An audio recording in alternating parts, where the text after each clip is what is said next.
So we are excited to have you on.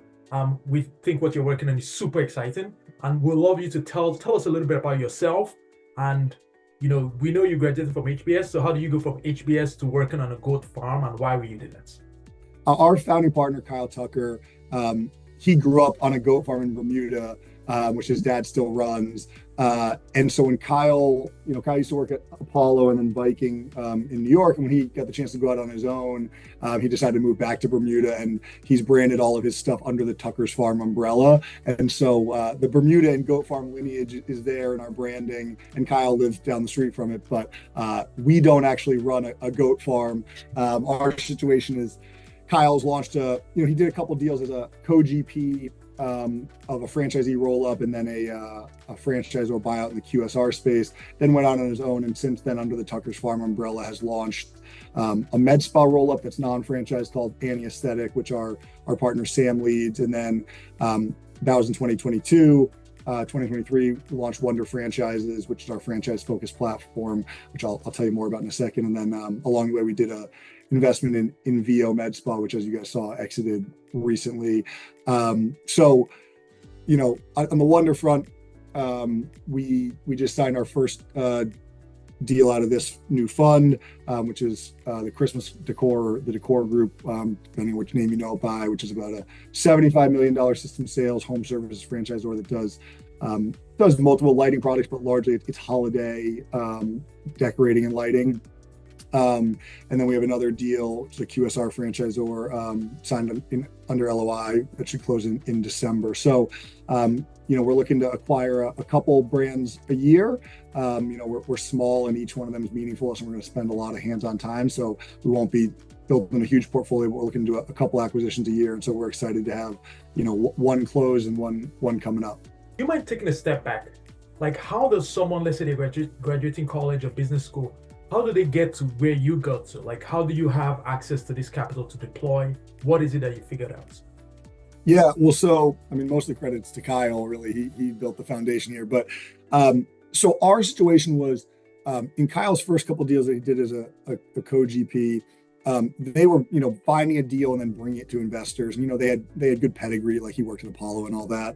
But it was like, you bring investors a good deal, they'll fund it, right? And then from there progress to, could raise a small committed pool of capital around a certain thesis, which is what Annie Aesthetic and Wonder have been. And now we've actually progressed to our latest vehicle that we just raised is not sort of one thesis specific. And so that's like, I think, a kind of common progression. But I would say for most people who are coming out of business school, the more common thing to do is to go do a search fund. And, frankly, from what I've seen, there's a lot of appetite from search fund investors. And so if you have a strong background, I think you'll do very well to go out and be able to raise some if you want to do the traditional search. For me, I came into something that was a little further along, that Kyle had Annie up and running, Annie Aesthetic up and running, was about to launch Wonder.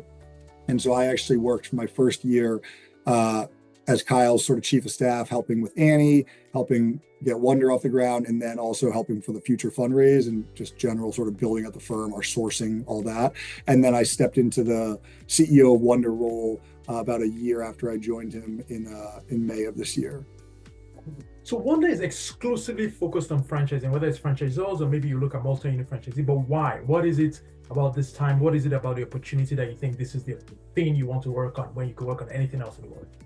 Yeah, no, it's an interesting question, because I would say Kyle and our more traditional model is probably a roll-up like Annie Aesthetic, where you're buying a bunch of assets in the same category and putting them on the same back-end software and using the purchasing power and all that. Wonder's a little different in that I would say it's more of a franchise or holding company than a roll-up. Like, we hope there will be chances to share services and have some synergies, but we're evaluating each of these as its own individual investment. And so the reason we like the franchisor space is, same reason I think a lot of people are starting to is, there's some really great characteristics of it, right? It's asset light and it's scalable. Like, you can increase your number of franchisees in a non-linear fashion with your cost structure, and it's got this beautiful recurring revenue base. some diversification, depends on how sort of correlated you think the assets are, but somewhat of a diversified recurring revenue base. And then the other thing we like is, unlike what some people would say about some private equity operations, we feel like there's a nice incentive alignment.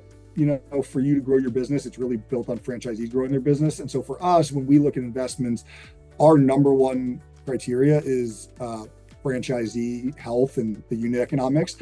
We think long term that ultimately that's going to dictate the success of the system. There's a lot of systems out there who are hiring an FSO and selling a ton of units, but that doesn't necessarily mean it's going to be sustainable. And we have a pretty long time horizon when we look at our sort of strategy and investment thesis. And so we're looking for something that we can grow steadily over time. And really to do that, that means the franchisees need to be happy and making money, or ultimately the system's not going to grow. Sounds good. So you touched on something, a sensitive point, because it is true, like at least in our experience, PE have like a mixed reputation, because some people view them as more short-term oriented, that could lead to conflict where you lean on franchisees and you reduce their profitability so you can capture more, like through just fees, or even you erode the product and the reputation of the consumer. So can you explain how you balance that? Even one is in reality, and how do you balance that when you approach people so they're comfortable selling to you? Yeah, well, I think for us, there's a few parts to that. I mean, one is when we underwrite things, we're not underwriting, increases to the royalty rate and stuff like that, because I think until you get into a system, you really don't know if that's, viable. You got to go in there and prove that you can provide value to people before you do that, if you're going to do it at all. So for us, our thought when we're looking at things is like, does the existing base make money, and are they going to continue to exist in the system? And then, how much room is there to grow? And I think in franchising, like, you certainly could have groups come in and try to cut costs at the corporate level and increase royalty rate and all that. That comes with its own consequences. We're getting asked in the one we just closed and the new one, like, oh, are you going to change like employee benefits and stuff? My answer is like, I think it'd be really bad for us to come in and cut people's benefits and expect them to continue to be happy and work here. But I think the bigger thing I see in franchising, more so than maybe that, is just people trying to grow unit count at all costs. And I think the thing you end up there is rather than you're coming in and cutting costs in the way you maybe would do a traditional acquisition in private equity, it's really, I think that the challenging part there is that you're selling units at a speed that is both hard to be sure that you're vetting it such that people are likely to succeed, and also it's hard to support people when you're growing rapidly. And so for us, we're probably not going to win the bid for rapid growth franchisors because someone else there's a different vision for it than we do. But we really look for systems that we think, we can just grow them gradually over time and have a good result that way. And we're on a different timeline. We think for us to go in and make meaningful change and improvement, or just carry on momentum of the business, we're looking at a 5+ year timeline more so than a 2 or 3 year timeline, like a lot of investment firms.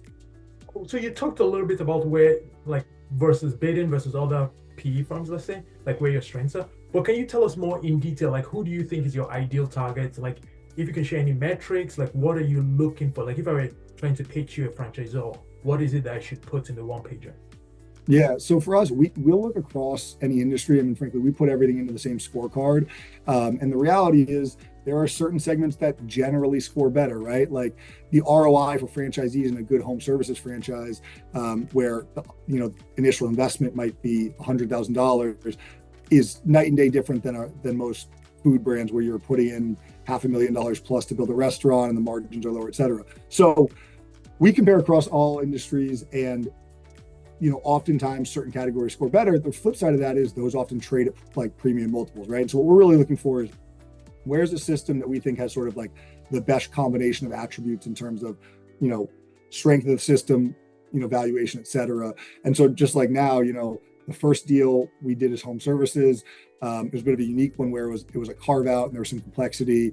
And so I think that was part of the reason it was a good fit for us, is we were willing to take on that complexity at a smaller scale than a traditional PE firm would be. And I'll come back to that. And the second one is a QSR brand it's a legacy brand. It's not growing rapidly. And I think, for a lot of people getting in this space, they're looking for that sort of rocket ship, sexy brand, sexy space. And for us, like, we just think this is a solid business that we'd be happy to sort of carry on the brand and grow it over time. But to that first point I made about the home services franchisor, I think for us, we're open to sort of varying sizes. We'll go down market, or we got close on a business that was $6 or $7 million of $7 million of EBITDA. I think we got beat out at the end, but so we'll look at anything. But I think for us, the sweet spot is probably businesses that are a little bit subscale for most PE firms. Like, for example, the home services one we did, it's going to take some work for us to get it where we want to go, even though it's a great underlying business.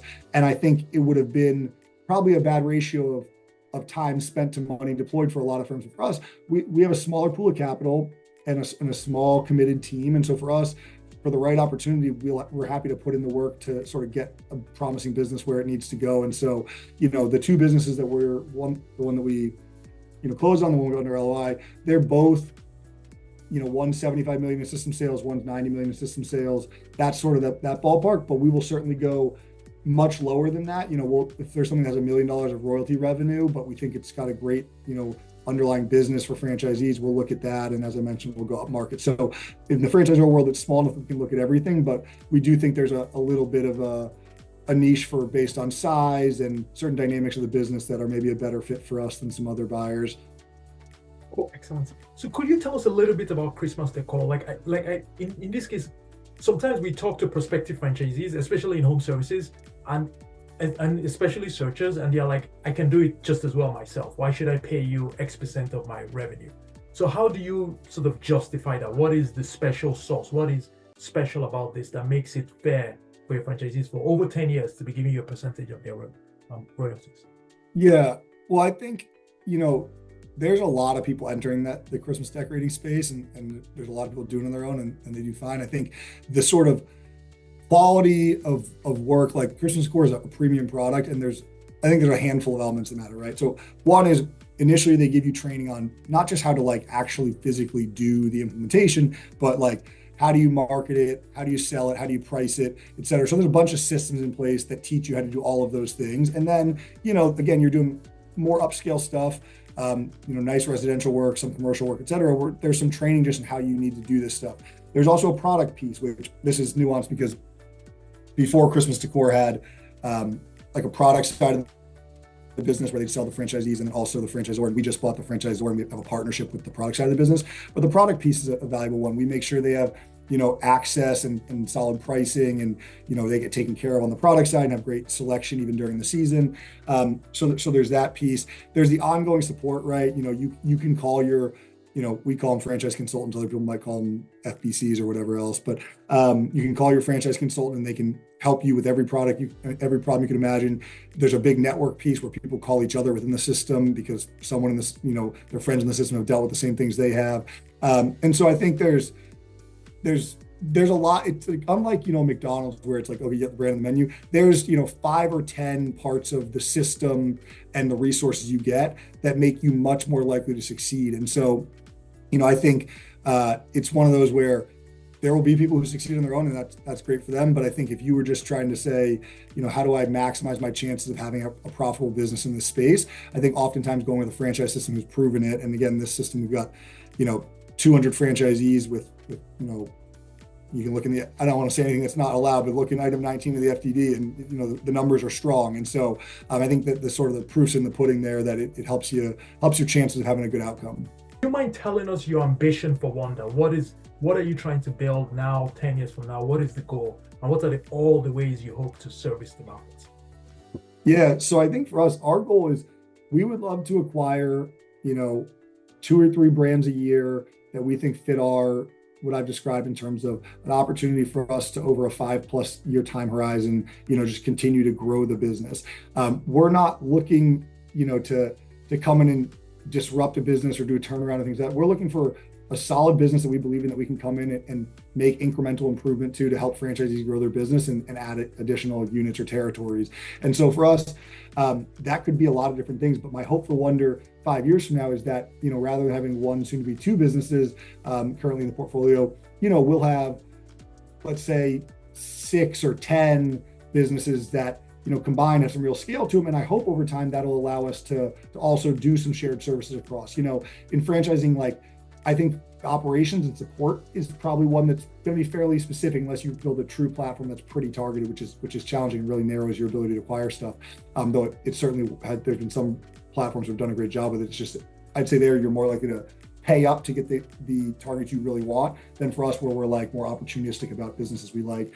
But I do think things like franchise development and back office stuff, there's potential to have synergies there. So my hope would be we have, 5 to 10 great brands that we're really excited about. And then we find the ability to provide a lot of value to them with, our experience in franchising, which is only growing over time. And then our ability to share best practices and resources across those businesses that are in our portfolio.